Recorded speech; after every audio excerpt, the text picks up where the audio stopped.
Well, let me just ask you about that last point, because you've said this a couple of times now, the sentences that Congress require. Congress wanted the guidelines to be mandatory. Congress wrote the guidelines in this case. They wanted them to be mandatory. They gave the courts factors to consider to choose between the sentencing range. Congress wanted you to choose between 97 and 121 months. That's what Congress wanted. The Supreme Court in Booker said that the sentencing guidelines would be discretionary, so the Supreme Court gave you the discretion. But if we're talking about what Congress has wanted, Congress wanted them to be mandatory. My only point in raising that is just to say that you had discretion in these cases, and you used your discretion to choose the sentences that you did. Let me ask you about some of the things, though, that you said, because you said this morning, and I appreciated it, how you want to direct the defendants. You want to get them to own up to what they've done in these cases. And I thought that was powerful, and I thought it was right. But let me just ask you about what you said to this defendant. You said to this defendant, for whom you sentenced to only 3 months in prison, that your collection, I'm quoting you, your collection at the time that you were caught was not actually as large as it seems. The government felt the need to respond to you on the record. They said the government doesn't believe that it's appropriate to just disregard the number of images, that the number of images can be appropriate. And indeed, in this case, the defendant has amassed an extremely large collection of child pornography. But you disregarded that. You also told the defendant, you said this seems to be a case where you were fascinated by sexual images involving what were essentially your peers. And then you went on to say the defendant was merely trying to satisfy his curiosity. Curiosity is your word. One more thing on this, same idea. You said you were viewing, this is you to the defendant, you were viewing sex acts between children who were not much younger than you. And this whole discussion is about why you're only giving him 3 months. Judge, he was 18. These kids are 8. I don't see in what sense they're peers. I've got a 9-year-old, a 7-year-old, and a 16-month-old at home. And I live in fear that they will be exposed to, let alone exploited, in this kind of material. I don't understand you saying to him that they're peers and that therefore you were viewing sex acts between children who are not much younger than you, and that's somehow a reason to only give him 3 months. Help me understand this.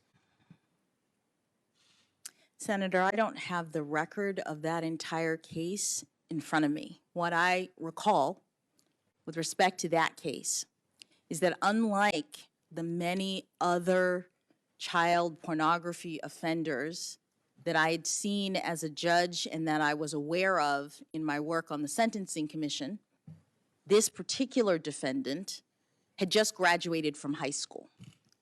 And some of, perhaps not all when you were looking at the records, but some of the materials that he was looking at were older teenagers, were older victims.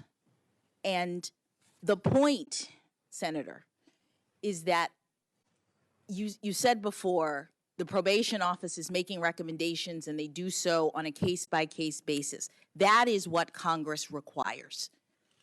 This is not done at the level of. But you had discretion, Judge. You admit that, right? I just want to be clear. Senator, sentencing is a discretionary act of a judge, but it's not a numbers game. It's not. I understand that Congress wanted the guidelines to be mandatory.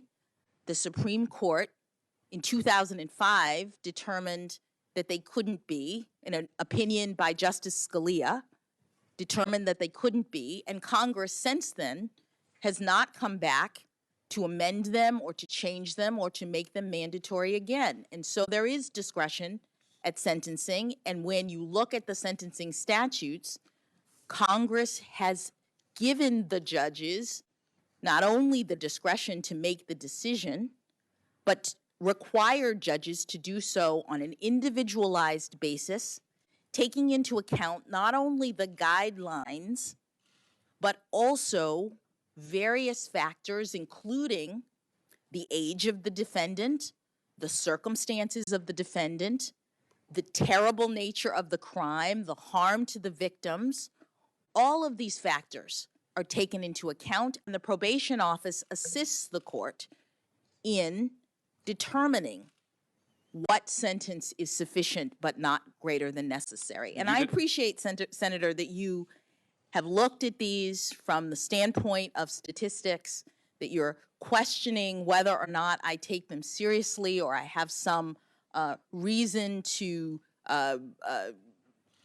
handle them in either a different way than my peers or a different way than other cases. And I assure you that I do not. That if you were to look at the greater body of not only my more than 100 sentences, but also the sentences of other judges in my district and nationwide, you would see a very similar exercise of attempting to do what it is that judges do, attempting to take into account all of the relevant factors and do justice individually in each case. Well,